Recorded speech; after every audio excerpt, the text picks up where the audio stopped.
O bakit naman gagawa ng usap ang asawa ko para lang makakuha sila ng ipupukol sa akin?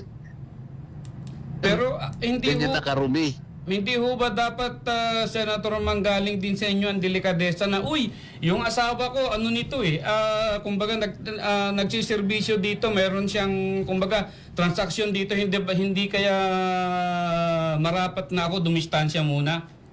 Sino? Sino di distansya? Kayo po, dito sa ginagawang investigasyon sa Bakit? Senado. Meron ba akong kinalaman dun sa mga insurance companies? Delikadesa nga po, Senator, kasi misis nyo po yung nandun. Siyempre may kukunik-kunik na ho yan.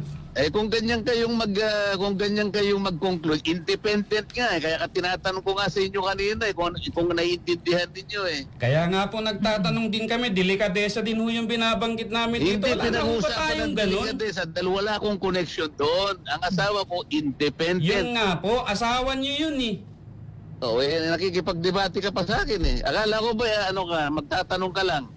Nagtatanong din po kami, pero ipo-point out ko rin po yung Kapag argumento sinasabi namin mo kasi dito. delikadesa, parang may connection ako Wala nga Naintindihan mo yon? Sige sir, salamat na lang po.